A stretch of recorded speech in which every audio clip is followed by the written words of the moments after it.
Susubukan natin yung Insta360 Mic Air. Sana maganda yung recording ng audio niya. Yan ang hahatid namin tong panganay namin sa kanyang JS Pro. Request siya, big bike daw. Sige, pagbigyan. So sana maganda yung audio niya. Oo na kami.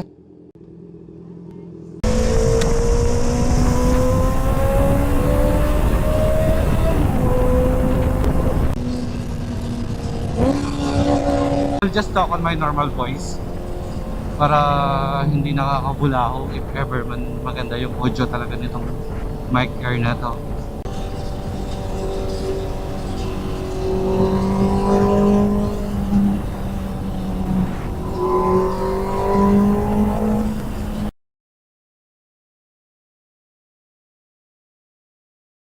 Nagda-drive na ka cellphone, tanga. Hirap lang talaga nito pag traffic. Mabigat tapos mainit pero masarap, gusto ko to eh.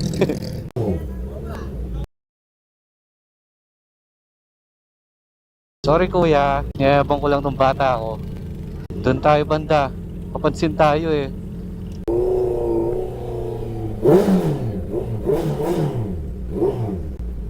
Sige, magpapakalakas ha.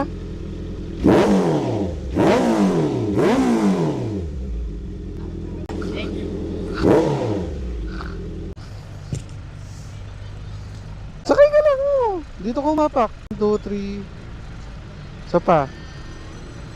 1, 2, 3. Tid ng nagkatid sa magja-JS, papansin ng puta. Wish lang ng bata. Hindi ka nababalik sa edad na yan, kaya once may pagkakataon kang na ganyan, grab mo na yan. Pogi sa salamin eh. Sorry kuya, di kita nakita. Mapabomba mo. Di ko nakita. Sorry po. Oops, lali lang, school to. Baka mapagalitan. Nung katawa yung bata kanina, pinitik yung helmet eh, carbon daw. Tuloy naman, carbon ka. Pangit ng kantuhan dito, puti. Pedestrian, tapos lalabas ng kanto, tapos sakayan ng jeep. Awit. Okay lang, safe naman nakalis. Oh shit, di ko nalock yung helmet. Lock ko lang yung helmet, baka magasgasan. Awit man, so hindi ko nilalock, i-clip ko na lang siya. Hirap kasi magsara nito pag naka-gloves ka eh. Ay! Ayan, pag-clip na, pwede na yan. Alright, let's go clip.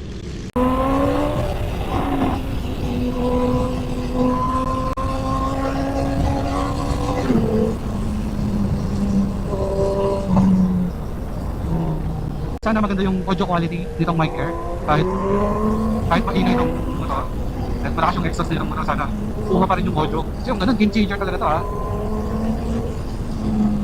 Even though maingay siya tapos clear pa rin yung voice, manalo. Sulit na sulit yung ano doon, sulit na sulit yung device. Kuya padaan, here comes yeah! Ang sarap sarap ng ganun no, tuloy-tuloy lang tapos ganun yung birit mo. Hey, nasa ako, very supportive wife.